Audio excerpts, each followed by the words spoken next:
क्या आप जानते हैं सरकार ने एनपीएस में क्या नए बदलाव किए हैं? जय हिंद। हम सब जानते हैं कि एनपीएस हमने अपनी मर्जी से नहीं चुना, ये हमें अपनाना पड़ा था। कब? 2004 में। और उस समय ओपीएस यानी पुरानी पेंशन स्कीम बिना हमसे पूछे खत्म कर दी गई थी। सालों तक कर्मचारी चिल्लाते रहे, ओपीएस वापस करो। धरने हुए, रैलियां हुई, लेकिन सरकार ने क्या किया? सरकार ने कुछ नहीं किया। ओपीएस वापस देने की बजाय एक नया सिस्टम लेकर आई जिसको नाम दिया यूपीएस, यूनिफाइड पेंशन स्कीम। यह भी नहीं चला, ज्यादातर कर्मचारियों ने अपनाने से साफ इनकार कर दिया।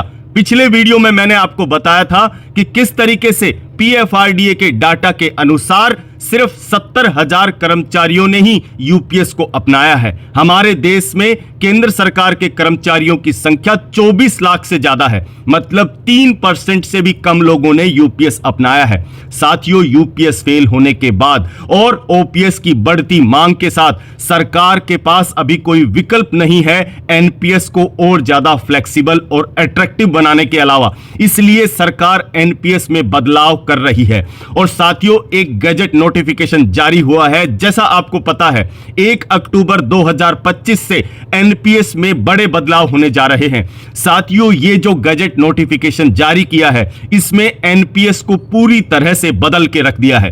साथियों, आज का ये वीडियो आपके लिए बेहद जरूरी है क्योंकि हम समझेंगे कि एनपीएस में क्या बड़े बदलाव किए गए हैं। दूसरा, पुराने सिस्टम से ये जो नए नियम हैं, ये किस तरह से अलग हैं, और आसान उदाहरण और एग्जाम्पल के साथ आपको समझाऊंगा कि आपको फायदा होगा या नुकसान। लेकिन साथियों, वीडियो शुरू करने से पहले आपसे एक छोटी सी रिक्वेस्ट है। अगर आप चैनल पर पहली बार आए हैं तो चैनल को प्लीज सब्सक्राइब कर लीजिए।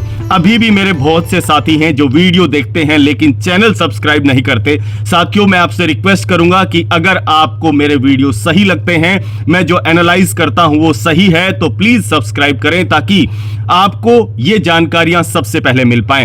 क्योंकि साथियों, मैं सिर्फ खबर नहीं बताता, मैं उनका असर समझाता हूं। आपकी रियल लाइफ में वो किस तरीके से असर डालने वाली है। तो साथियों, बिना किसी देरी के शुरू करते हैं। पॉइंट नंबर 1, 100% इक्विटी इन्वेस्टमेंट सबसे पहला और सबसे बड़ा प्रस्ताव है। अब आप अपना पैसा 100% पैसा शेयर मार्केट में लगा सकते हैं। साथियों, इसको हम इस तरीके से समझते हैं। पहले क्या होता था, एनपीएस में केवल आपको छूट थी, 75% पैसा ही आपका मार्केट में लगता था, बाकी 25% गवर्नमेंट बॉन्ड में लगता था। लेकिन 1 अक्टूबर 2025 से आप अपना पूरा पैसा मार्केट में इन्वेस्ट कर सकते हो। मान लीजिए हर महीने आप 5,000 रुपए एनपीएस में जमा कराते हैं 20 साल तक। साथियों, अगर 75% इक्विटी में रखते हैं और 25% गवर्नमेंट बॉन्ड में लगते हैं तो लगभग कैलकुलेशन के हिसाब से आपको मिलते हैं 30 लाख रुपए। लेकिन अगर आप 100% इक्विटी में रखेंगे तो आपको यह रकम 45 से 50 लाख तक मिल सकती है करंट मार्केट सिचुएशन के हिसाब से। लेकिन साथियों, इसमें एक डिस्क्लेमर है कि ज्यादा मुनाफा मतलब रिस्क भी ज्यादा है। शेयर मार्केट, जैसा आप जानते हैं कि ये कोई निश्चितता का खेल नहीं है। यहां सिचुएशन के हिसाब से आपके रिटर्न बदल जाते हैं। तो साथियों, अगर आप ज्यादा रिस्क लेने के लिए तैयार हैं तो आप 100% जो एनपीएस कंट्रीब्यूशन है उसको मार्केट में निवेश कर सकते हैं। ये आपको सरकार एक फ्लेक्सिबिलिटी दे रही है। दूसरा पॉइंट क्या है जो कि बहुत इंपॉर्टेंट और अच्छा पॉइंट है, वो है मल्टीपल स्कीम फ्रेमवर्क, जिसको एमएसएफ का नाम दिया गया है। पहले क्या होता था साथियों, प्राण नंबर पर एक ही स्कीम चलती थी। प्राण नंबर जो कि हम एनपीएस अपनाते हैं तो हमारा एक प्राण नंबर जनरेट होता है, उसके ऊपर आप केवल एक ही स्कीम रख सकते थे जो कि आपके पेंशन फंड को मैनेज करता था। लेकिन अब क्या बदलाव हुआ है कि आप एक ही प्राण नंबर से 3-4 कंपनियों की स्कीमें एक साथ चला सकते हैं।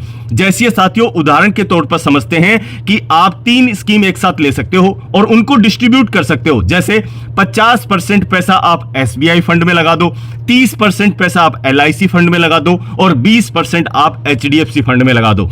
मतलब साथियों, आप अपनी रिस्क को बांट सकते हो और कंट्रोल आपके हाथ में रहेगा। मेरे हिसाब से ये वाला जो पॉइंट है एनपीएस में काफी अच्छा और सहूलियत वाला है। आप भी बताइए साथियों कि क्या आपको ये पॉइंट सही लगता है। अगला पॉइंट क्या है, 15 साल में एग्जिट का विकल्प। साथियों ये भी एक बहुत ही अच्छी फ्लेक्सिबिलिटी दी है नए एनपीएस रूल में।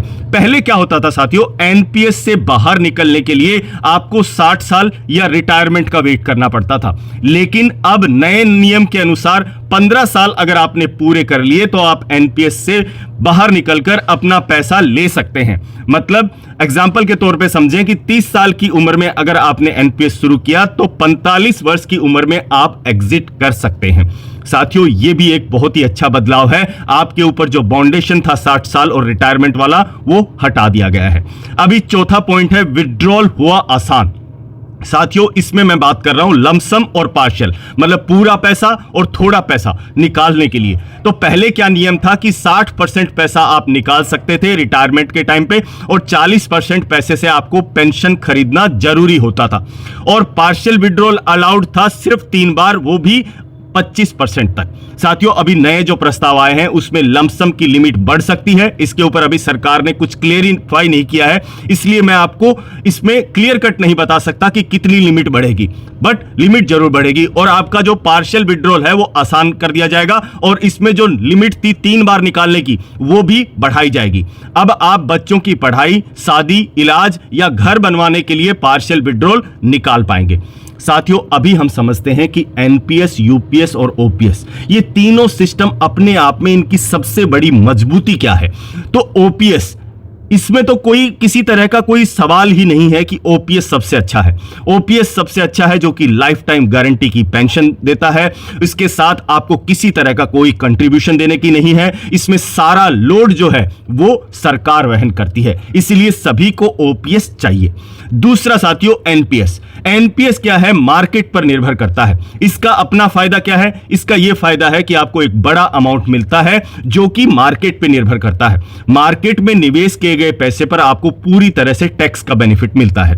तो ये एनपीएस का फायदा है, और इसको सरकार धीरे धीरे और अट्रैक्टिव बनाती जा रही है, जैसा कि हमने अभी 4 पॉइंट में समझा।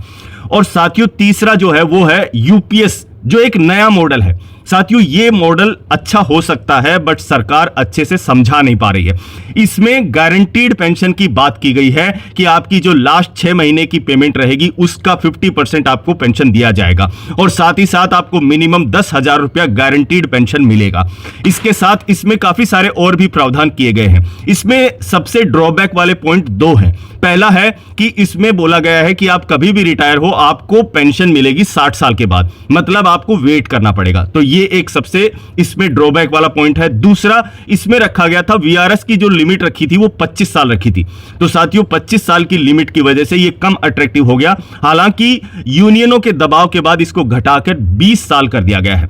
तो साथियों ये था तीनों स्कीम के बीच में तुलनात्मक हमने आपको समझाया। अब आप खुद डिसाइड कर सकते हैं कि कौन सी स्कीम आपके लिए अच्छी है या बुरी है।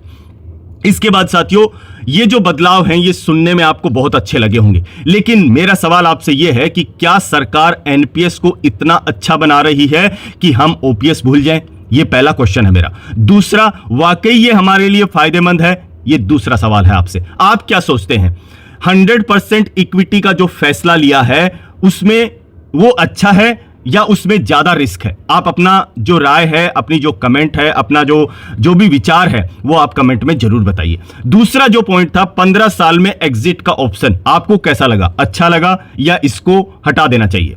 तीसरा, एनपीएस, यूपीएस और ओपीएस, आप किसके पक्ष में हैं? अपनी राय जरूर बताइए। और साथियों आपसे रिक्वेस्ट है कि कमेंट करते वक्त आप ये जरूर बताइए कि आप ये वीडियो कहां से देख रहे हैं, ताकि हम समझ पाएं कि भारत देश के हर कोने से हमारे वीडियो से लोग जुड़ रहे हैं और कौन सी पेंशन स्कीम को लोग अपनाना चाहते हैं। साथियों आपकी ये जो राय है ये बहुत जरूरी है बाकी सभी कर्मचारियों के लिए। साथियों अगर आपको ये जानकारी काम की लगी तो आप ये वीडियो को लाइक करें ताकि मेरा हौसला बढ़े। इसके साथ साथ आपसे रिक्वेस्ट है कि वीडियो को जरूर शेयर करें। आप व्हाट्सएप से शेयर कर सकते हैं, आप फेसबुक, इंस्टाग्राम, जो भी सोशल मीडिया आप यूज करते हैं आप उससे इसको शेयर कर सकते हैं अपने दोस्तों, अपने जो भी व्हाट्सएप के ग्रुप हैं कर्मचारियों को और साथियों के, उनमें आप इसको शेयर कीजिए। और साथियों, सबसे जरूरी है कि आप चैनल को सब्सक्राइब जरूर कर लें ताकि आपको इस तरीके की जो अपडेट है वो सबसे पहले मिल पाए। साथियों, मिलते हैं एक अगले वीडियो में। तब तक आप अपना ख्याल रखिए, अपने परिवार का ख्याल रखिए और दीपावली की आपको हार्दिक शुभकामनाएं रोजगार पत्रिका की तरफ से। मिलते हैं एक ऐसे वीडियो में, तब तक के लिए जय हिंद, जय भारत, वंदे मातरम।